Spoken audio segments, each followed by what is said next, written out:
Hello ladies and gentlemen, I am PANCZASU the mighty mix spammer, bringing you some more endless space goodness. Last time we ended off at 1056. As you may probably have already noticed, it is still 1056. That would be because there's still plenty of moves that I need to make with my fleets before I end the 10, and I thought you guys may want to see this for whatever reason. So, before we move on, actually not before we move on, let's just move on. So I do have my charity ship, just to remind you it is my scouting ship, so I'm going to set it to a blue star, not sun. You can call it whatever other name, but not a sun. I'm so overly eager to punish people for calling things suns, but well, I guess that's a little bit of physician dying in me. Anyway, I do have some more freedom fighters. I'm unsure if I should even bother to send them to the Solar's front line, but then again, why not? Let's just send them anyway. Now, the reason why I'm not sure if I should even bother with sending them anywhere is because Solars are hardly the most challenging opponent I could find. Also, it turns out they have 7 systems, not 6, because there is still one little tiny bit of detection they have right here, if you can see that. And by the way, it is Master Hacker hero ability that allows me to see the enemy's detection range, just in case you were wondering. But only around systems, not around, how they call it, fleets, that's right. Anyway, let us click this infamous execute all planned moves of your fleets button and see what on earth happens, because quite a lot of stuff is supposed to happen. Alright, so I do have 2 Make Baby ships, one is heading into this area. That's a white dwarf. Thank you for calling it a white dwarf instead of something ridiculous like white sun or whatever. And the other Mega Baby is already a Gemini. I could... Nah, let's just colonize it right away. Why not? So, huge Tundra, tiny arid, and medium lava with corrosive soil. That's a nice combo and a half. But so we're obviously going to colonize a huge Tundra. Now then, I'm going to exploit it as I usually do. Well, is it worth spinning this thing up? I have so much money, why not? I mean, I am a really cheap person at heart, so I hate spinning anything up, but sometimes it's just so very cheap and gives you so many bonuses. So I would rather just stay loyal to buy when it is worth it, and in this case it is actually worth it. I'm just really cheap. Right, you freedom fighter going to Ukdak, that's very nice and all. Now, yeah, there are still some more things to do. I do have some more Make Baby ships. I should have even more actually, hold on a second. There is one charity, right. There is freedom, and there's another baby ship. Okay, so this baby ship is going to go to Amolsa to colonize it, because as you probably remember, the last one we lost due to pirates. And that's a freedom fighter. That should be another freedom fighter, right? In fact, those are 2 freedom fighters, that's good to know. And we have another baby ships. This one is going to go to Binary Star, and I have to pray that it makes it in time before any pirates spawn in there. Because if they do, it's going to be nasty, and it is also going to take me forever to capture the system. I would rather it not take forever, thank you very much. Now, are all of the fleets moved already? Seems like they are more or less. I say more or less because there is still the issue of only a single fleet making it to Giovanna's, while the rest is sitting here on Uktak, which gives me no benefit whatsoever. I mean, you cannot capture any system faster than within 4 turns, all 3 in this case, because I have already been trying to capture it for a single turn. So what I'm going to do is measure the fleets that have... Actually, I could merge all of these. Yeah, I could. And leave them over here, or alternatively... Nah, I got to leave them here. I know they are way more than enough to capture Uktak, but I like having fleets in one big cluster thing of ships, so I will leave them like that, even though it's not optimal. However, I would like to capture Giovanna's. I cannot do so because it is, theoretically speaking, within Solar's sphere of influence. There is one thing. There's one way to fix it though, and I know just the way. Hi there! Declare peace, offer peace. Not really what I was looking for, no, I was thinking about war instead. Unnecessary act of aggression, potential diversion from calling, additional analysis required. You do not require any analysis source, you're about to die. Have fun! Oh boy. Well then. War has been declared between Source and me. Yes, indeed it has, which allows me to capture the system within 4 turns because my fleet is amazing, their system is not. Honestly, I'm just kicking somebody who's lying down on the floor because they clearly have been struggling with the pirates. They are one of the weakest factions out there. What is this called? The lowest, obviously. So, no, actually, you know what? I do not feel sorry. I like killing people. So, yeah, I do not feel sorry at all. And there is one more thing I want to mention. Oh yeah, that's the fact that Pilgrims are now 4th best player in terms of score. I dearly hope that they are not at all with Hisho or Amoebas. If there are Pilgrims right here, I actually do not believe they could be over here. Well, maybe there's enough space for another faction right here. But then, if that's the case, then it's a pretty big issue, because then Hisho will probably kill them by themselves, or I'll have very little to do with killing Pilgrims. I do not want this to be this way, so what I would probably have to do is ally with Pilgrims to kill Hisho, so that later I can kill Pilgrims. Very convoluted, I know, but I want to kill Pilgrims all by myself, and I want this to be a challenge rather than just a piece of cake. However, I hope that Pilgrims are somewhere right over there. They might be at war with Amoebas though, but I do not think this is the case. More likely, Amoebas and Pilgrims are at war with Shredden and whoever is left right over there. Which would be optimal, because this could give Pilgrims a chance to actually get a substantial amount of military ships for me to destroy, which I would appreciate. Now, I'm going to pause this recording. OMG, I did not even start my timer. So that's a good thing I'm going to pause recording, so that I can check how long I have been recording for, and also I'll skip the turn. Actually, I might skip the camera, why not? And then off camera I'm going to kill all of the production stuff, so that, you know, I have a clear mind about what I need to do. Actually, I probably do not really need to pause recording to do that, because there shouldn't be a lot of stuff I need to queue up for me to queue up. However, because I need to check how long I have been recording for anyway, I'm going to pause the recording. Yes, I know they hate me, yada yada yada. Okay, I'll be right back. Alright, it turns out I have been recording for more or less 7.5 minutes, so that's a good point in time. Good thing to remember for me now that I start my timer. And I did do some things. Unfortunately, this time a bajillion of systems turned from outposts into full-fledged colonies, which means that I lost my fervent approval, and all across the board everybody is on strike, even after I decreased the tax rate, which is quite substantial, I may add. It forced me to change a lot of production into infinite supermarkets and such. Fortunately though, I am about to finish researching applied atmospherics, which is going to decrease my expansion disapproval as a result of it. And this is causing the most disapproval on my systems, by the way, I just checked it. Alrighty then. Having this out of the way, I can show you how, again, Source hate me. Well, yada, big surprise. What else is there to do? I have plasma payloads ready, which is nice, giving me access to better shields, very, very important, especially later on. Empty moon, which is a useless rock, and a lot of production that I've finished producing, if that makes any sense. Now I'm going to move my ships around, and that's good, babies made it into a camera without any real troubles. What do I want to colonize first? Ancient ruins. These are very, very nice, and it also gives me plenty of hexaferrum, which I like. Tiny lava with acid rain is probably... wow! This is one poor system. Holy Toledo, you do not want to leave it there. But no, we're gonna colonize Tiny Arctic. Problem is, it is going to have no production and almost no food.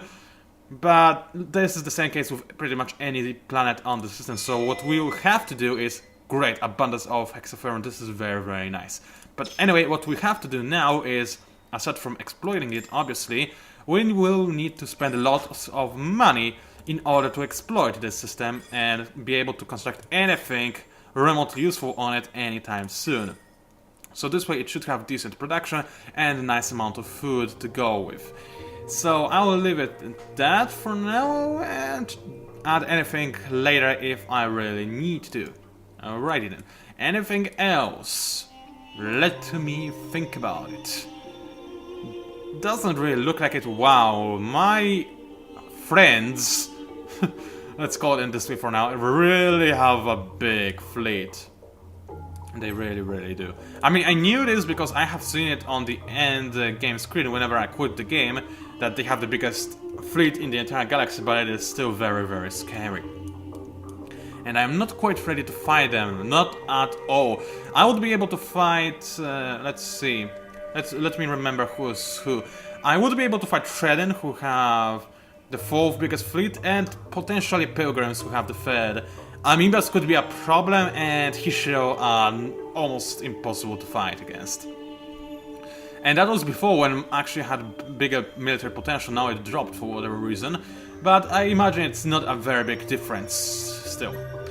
Anyway, you yourself, Freedom Fighter, no idea why you stopped at Kratz, but that's not a big problem or concern indeed. I can just keep sending my fleets whenever I want, and it's all good and dandy. Anything else I need and or want to take care of before I end this turn? Doesn't really look like it now, does it? I highly doubt this is the case, so I can end the turn and talk off topic, or slightly off topic, because I'm going to talk about the forthcoming, 4th Arnold Endless Space. Yeah! It's called Virtual Awakening, and we do not know when it is going to be released, but we do have plenty of information on it already. So, one thing that I'm going to cover up first, which is speculation, is that we are gaining a new faction called Doivan or something along those lines. I have no idea how to pronounce it, but it's not my biggest concern, to be honest. Oh, new faction discard, very, very nice, but I'll get to that in a moment. So why do I say it is speculation? Well, it is not a fact because nobody announced this faction upcoming. However, we did get an announcement of a new hero who is from this very faction, and it feels like, yeah, something about the announcement of this hero, it makes me feel like there is this faction coming. It could be very interesting because involved on Gas Giants. That is like the only thing I did not cover in my custom faction, so yay, more variety. I very, very like this. Now, let's have a quick look. What is this? Pilgrims! Yes! Oh boy, where are you? Where are you? Pilgrims! I want... Yes! They are far from his show! Yes! Thank you! Thank you! Mwah! Whoever is out there who helped me out, thank you! Pilgrims! Yeah! Non c'è mio sa, man of sa! Run, Pilgrim, Pilgrim, run, run! Oh boy, I feel like I will be ready to sing a full, or at least bigger version of this song very, very soon. Yes! Yes, my precious, I feel the power! Power overwhelming! Needless to say, I am rather happy. They did steal an exploration event from me, so that's another reason to hate them, but for now I am very satisfied with the fact that they came from right over there. So they are by no means going to be attacked by Hishiro anytime soon. Great! I can kill them by myself. Oh boy, Applied Atmospherics is researched, which just is an icing on a cake, which is very, very nice indeed. My approval is favored again. If I were to increase it, then it would not be bad. For now, it is very nice. Look at this happiness. Ecstatics almost across the board. Very, very nice indeed. That's what you get for researching smaller expansions approval. Very big benefits indeed. Oh baby, I'm so happy. I'm so beautiful. Am I recording? Yes, I am. Whew. It would be impossible to replicate the happiness I went through right there, so I'd probably just hang myself or something if I had to do so. Not really, but you know how it goes. Actually, oh no, this is charity ship. I thought they just make babies not war. Well, it is okay, I guess. I will send the make babies not warship through Orion and then go on an interstellar course to this binary sun. Reason why I do this because I do not want to be intercepted by pirates that are about to orbit Berea. So that's one of the reasons, and the main and only reason. Now, Heka just colonized a new planet. That's very, very nice indeed. Let's get some hyperscale farming going on, which is nice, and leave it for now. Anything else I need to worry? Not really. Heka is a really nice system. I probably expressed my opinion on it a couple of times already, but I really like it. Heka, Quarius was a good system. Yeah, it is an amazing system. So Heka and Quarius are like my main border systems that are probably going to be main ship producers whenever I want to fight war from this or this angle. There will be also my fault suppliers of ships and other goodies, while my inner center is going to consist of Spark, Ita, and probably Adana or Omdor, making the bulk of my army ready to be sent whenever I want, which looks very good, looks promising, I have to say. Anyway, I wanted to say more about Virtual Awakening, because there's quite a bit of info and some stuff I desperately want to talk about, but for now what we need to take care of is things that are upcoming, and I can talk off the big stuff when I'm waiting for a tent. And wow, Soyuz have no more fleets because they have been wiped out by pirates. This is kind of embarrassing, is it not? Anyway, what was there? Oh yeah, finish movement of all ships that need to move somewhere. So make baby ship. Oh, that's, yeah, it did make it. Very, very nice. I got to psychoactive. Oh yeah, man, this is so awesome. No, I cannot sound like I'm high. I can only sound retarded, not like I'm high, unfortunately. You would have to go to Jessica Cox for that. Maybe Tiny Ocean with Toxic. I mean, no, let's not do so. It is her, man, an ocean toxic planet. Imagine living on there. Well, for humans it could be nasty, but for other races it probably wouldn't be, because they'll just evolve being toxic on their own. By the way, some National Geographic worthy stuff. Why the hell are you going over there? No idea. For you upcoming, did you know that there is actually an living organism on Earth that is not made out of, that has DNA not made out of carbon at all? It is made of arson. You know what arson is, right? I do not need to explain it to you, I believe. So, it is rather incredible. This is the only living organism we have on Earth. It is a bacteria, but it is a thing that lives in some kind of poisonous lake somewhere in the United States. I don't remember, quite honest. But it is just yet another proof that it is very, very likely that we are not alone in the universe. Now, it was always very likely that there are life forms that are not based on carbon but on other things. But now it is just like a final confirmation. We have something that is based on arson. And in fact, when those scientists from NASA transported said bacteria into a container filled with arson only, it still survived. It kept growing. That is pretty nasty. I mean, not nasty. Amazing, that's what I wanted to say. Nasty for people who hate arson, but you know how it goes. Anyway, what did I need to do? Oh yes, send the freedom fighter right over there, because hey, why not? You two might as well be merged, and also sent in the general direction of Jovanus, because hey, why not again? And wow, I'm so happy. You have no idea. Anyway, why am I all of a sudden no longer fervent? Now I'm only content. Oh, because I colonized Amosa, that's right. And they are ecstatic, but I guess it's increased the overexpansion disapproval. That's not a problem. I'm gaining a lot of dust. I can decrease the tax rate. Now I'm losing the dust, but I can do just this little trick, and yada boo, I'm gaining dust again.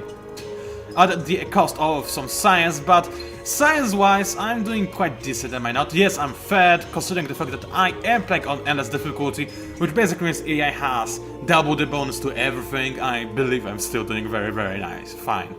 So, yeah, there we go. Now then, am I ready to proceed with the next 10? I believe so. It's not like there's anything else I should worry about. Let's have a quick look how He's still only content with me. I guess this is good enough. I will leave it like that for now. No, I was just curious. But I'm a little bit worried, because if they liked me a little bit more, then they would most likely not want to attack me anytime soon. But since this is not the case, they might declare war on me rather than me declaring war on them, and this could be very problematic.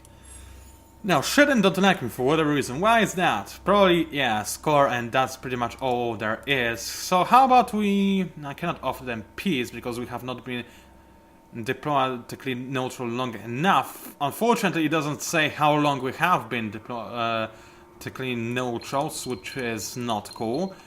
And yeah, I cannot make any arrangements with them to like me more. And I would like this to happen. I need them, I need the support just for my ratio bonus to kick in, because if you remember, I am naive and I have symbiosis, so I need some more friends.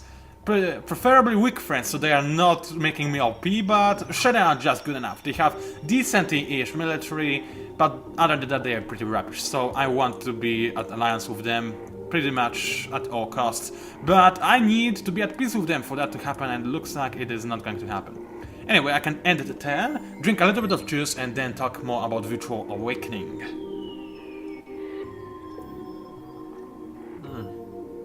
Very tasty, I love this juice. Anyway, so another thing we know about it is thing that most people will love. Me, I'm very careful about this. Let me explain to you why. Well, thing is, they announced that there are bombers and fighters coming to endless space. I am a little bit disappointed. Why? Because lack of bombers and fighters was one of the things I really lack in endless space, because I don't know, I'm this guy, the Star Trek kind of guy. I imagine space battles between big ships, not against fighters, bombers, anything like that. I imagine that you need something practical, and when you travel across the entire galaxy to just blast something up, big ships are way more practical than loads of small ships. I guess you could make an argument about carriers and stuff, but still, I don't know. As I said, I was raised on Star Trek, and I was watching it a lot. And I just do not feel, I don't really like fighters or bombers at all, not really. Also, with the battle engine we have, it feels like it's not what I was looking for personally. I can understand why people love it, but personally, it's not exactly what I was looking for.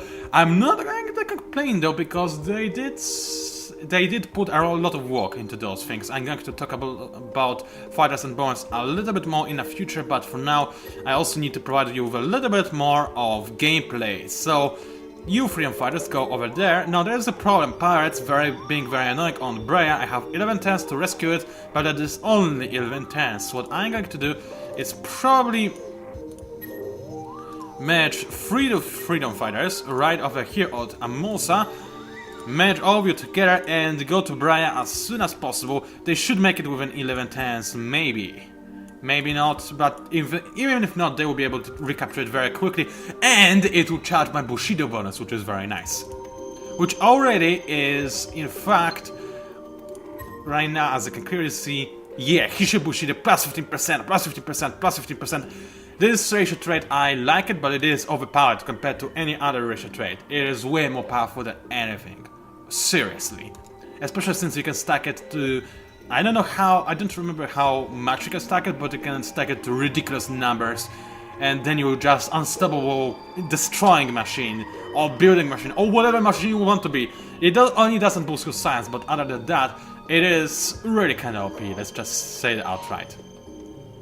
Right, and finish movement on every ship that needs the movement to finish. That didn't sound proper at all, but whatever. Ukta, this... oh yeah, it is newly conquered system, not colonized. So, please switch into hyperscale farming, I would appreciate that. I'm about to lose population as well, not very nice. I don't think I can stop it as well, because it will take a turn for those improvements to go in... to start working, which is annoying, but oh well. What I can do, however, is go for this, boost this maybe, wow, they do not even have planetaries to do it. So, do they have anything? Well, they do have lots of production, and they are so, as technically speaking, they do not really need this much food, and that's why they were not losing population. Also, I assume they were not on strike, so this kind of explains a lot of stuff. Now then, let's get some happiness going as well, some more food, not for dust, and that's good enough for me.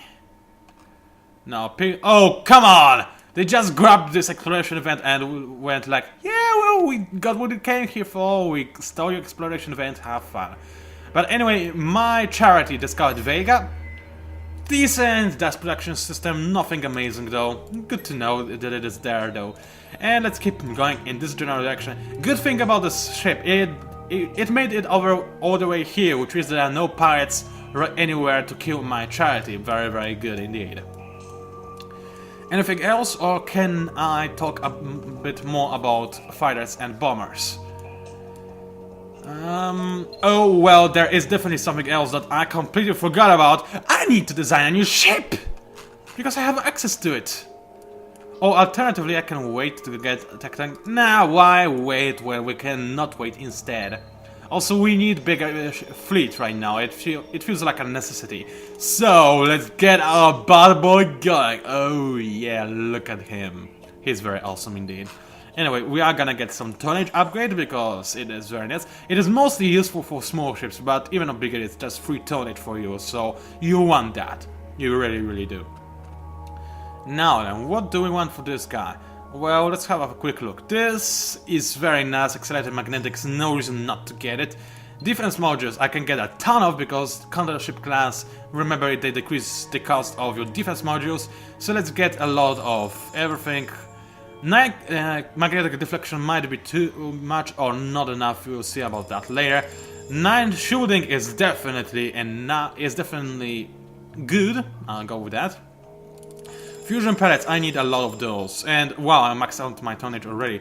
So no. So let's decrease them to 10, decrease both of those things to 7, so that I can at least install some defensive things in here, and they be pinch guns, because I like pinch guns. Okay, now I need to decrease... Man, I really do not have a lot of tonnage, do I? Well, magnetic deflection is very powerful, and kinetics are only most powerful in melee range, so I can get rid of some of it. And get only one more pinch gun? No, I need more. More! Okay, this is good enough. I'm almost using all my tonnage, which means that I'm doing this in a kind of efficient way. And because of accelerated magnetics, I still have quite a bit of defense all across the board. So I will go with this design. Also, I need to name the ship. Why not? Prosperity is the name of this ship. I like it. Prosperity has been created and now I can start the production. Am I gaining or losing dust? I am gaining dust, which is very, very nice. So, my most productive system and most important one, the spark. You just need to... It is getting close to being maxed out, which is good to know. But what you need to do is make me a bunch of prosperities. 2 is good enough for now. I don't need a very big fleet, just a little bit of it. And also, just to level my hero on Ita, I'm going to do the same very thing. So, let's go for some more prosperities. 2 ships, yet again, this is going to be good enough. Well, why not get one more? Actually, now we need to level heroes more than just make ships for the sake of it. So let's make another prosperity on Spark. And this will provide our heroes with loads of experience. Alrighty then, I believe we are good to go and end this fairy tale. How long have I been recording for? Plus 7.5 minutes, that's 29 minutes more or less. Okay, I can still go for a little bit. Alright, so the thing about the addition of fighters and bombers, first of all you get another weapon on your normal ships. Those will be the turrets, which are only useful against fighters and bombers. One have to wonder how effective they are, because if you have to get tons of them just to be able to survive bomber attacks and not be able to install any other weapon, then I will be kind of mad, I have to admit, because personally, I'm okay with fighters and bombers as long as I'm not forced to make them, because I want to keep making fleets without any fighters and bombers and just be able to withstand fighters and bombers attacks, if you understand what I'm trying to say. So the way this works is, it takes 2 rounds for fighters and 3 rounds for bombers to reach your ship, to reach the enemy ships. Now, keep in mind, rounds are not the same as battle turns. And by the time they reach, they open fire. Fighters are designed to obviously fight bombers, so they focus on, I do not remember, either first fighters or bombers first, I do not remember. While bombers are just ignore everything and go straight for the larger ships. And there's a lot of nuance to it. For example, let's show you this thingy. So for example, when you create a new design of a fighter or a bomber, what you do is you create it of several modules. So let's say you have, but it's not like you install weapons or defenses. You have, let's say there are 3 modules. There's a fast fighter, there's a strong fighter, and there's a weird fighter. I explained this well, am I not? So you can create, add for example 2 fast fighter modules, 3 strong fighter modules and 1 weird fighter modules, and what you get is a unit composed of 6 fighters, some of them strong, some of them fast, some of them weird, and at least that's what I understood from what the devs wrote. So that's how you compose your fighter squadron or bomber squadron or whatever. Not sure if you can mix the two, but anyway, it seems pretty neat. You have different fighters obviously to choose from, and there are some faction specific ones. For example, amoebas are going to have ones that are just pure decoys, they have no weapons or anything. Sounds very nice. At least for most people. Personally, as I said, I would rather this not be in the game because I'm a very Star Trek heavy person, but there has been a lot of thought put into this, and as long as you are not forced to get fighters and bombers in order to survive, I'm really okay with this thing. In fact, I am okay, let's just leave it at that. But if you are forced to you know, rely on fighters and bombers, then I will look for a mod to change that as soon as possible, just FYI. Now then, now that we covered this one, we've got infinite variable computing. Oh man, this is going to require a lot of production changes. And atmospheric engineering, which allows us to colonize asteroids, very nice. We are also about to get hydrosequencing, very nice upgrade. It does cost a lot of industry, but when you get it, it gives you plenty of improvements, which is very nice. In terms of production, yeah, we'll go back to that. In terms of fleets, there's plenty of fleets that wait for any turns to happen, so let's send ships that already have their orders to systems where they need to go to. And hey, I discovered, oh, what did they say about pirates? There were not supposed to be any pirates in there. Well, I'll be right back with you. Alright, so let's have a quick look on the Wonder. Toilet soup gates, oh I know this one, it looks lame. But oh well, a natural anomaly whose probable existence is less than 0. Okay, that's interesting. This series of natural quantum-linked transport gates link the planet's surfaces with various points in the star system. Space-time is full of bridges, shortcuts and holes, allowing rapid transport throughout the system. I don't remember what it does, but I think it just lets you level up your hero better. Okay, so it gives you blockade bypass, and okay, that's not what it was. And it also allows you, it increases your trade route bonuses and distance bonuses. Okay, not a very amazing wonder, but you do not need to, you know, do anything with it for it to work. That's good to know. And that's a decent wonder. You go away. Now, I do have a fleet that is waiting for orders. In fact, I have 2, but, well, I can get 1 more Freedom Fighter to my Jinsei fleet, and that's exactly what I'm going to do. And I'll send it right over here. I think this might be Sora's home system, I hope so at least. But I'm not going to make it in time. Oh, I will fight pirates though and free Soras from the rain, more or less. That's kind of funny. Alright then, you decide, capture this planet. It is going to take 7 turns. Wow, they have loads of defenses, I assume. How about Leo? 6 turns, still quite a lot, but well, I can wait this time. It's not like Soras are going anywhere, are they? Also, I captured another planet, which increases my feed production, my feed, not feeds, feed by a lot because of the Bushido bonus. So powerful. Now I have 30% boost to everything. It is sick. I'll soon wreck the score screen. In fact, wow, I am already better than amoebas. Holy bowcake. And I'm about to be better than Hisho. This is going to be very awkward very fast. So, wow, we did not have a single battle this turn? This video? Why? Well, I guess this means that we have to go into this one. At worst, we'll see how Charity explodes, because what do they have? Please tell me they have missiles. No, they have beams, which means Charity is going to explode in a hail of explosions? Whatever. There isn't much we can do about it, unfortunately. We can go for offensive retreat. Can they counter me? Unlikely. Let's go for offensive retreat. Yeah, baby. And cool some more stuff up just because, hey, why not? Right then, my ship is about to explode, so while we end this, well, at least I will be able to fire something. No, I will not, because I do not have any weapons. Oops. But I survived? Did I? Did I? Yes! Good Charity, good boy, good Charity. I like you so much. So yeah, we did have a battle this videocast. which is very nice. Unfortunately, my Trinity, yeah, of course, it did retreat back to Vega. Very annoying, but oh well. What I'm going to do next is make it go into this Red Dwarf. Then again, it might be filled with pirates, because there's a lot of pirates right over here. There's one fleet, there's another. No idea how Pilgrims managed to slip past them, but what I'll probably need to do is just go through an interstellar travel right to this protostar, which is going to take forever, but I do not really have any alternative now, do I? Also, my main baby ship stopped right next to the binary star. Annoying, but not much I can do about it, unfortunately. And this thing I can do off camera. Charity, yeah, unless I colonize a planet. No, I did not. Okay, I'll do this off camera. And that's about it.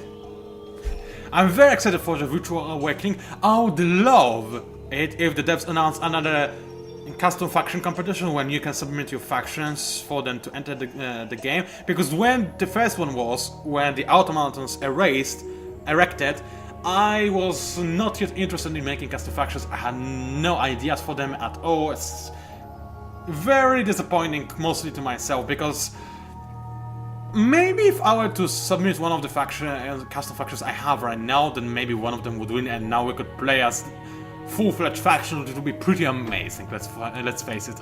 But what I have left right now is just hope that we have another competition like this in the future, and that one of my factions is going to win, which would be amazing. But otherwise, but for now, I just have to say my outro, because that's about all I wanted to say in this videocast. This Templars I want to rewrite, I think. I do not remember. One of them I did not want to, but whatever. It was PANCZASU, the mighty mix power. If you somehow managed to enjoy my videocast, then please, by all means, like it. Maybe even subscribe to my channel if you wish to see more. Leave a comment, because I love reading them and they support me greatly. Thank you for watching, and I'll see you online.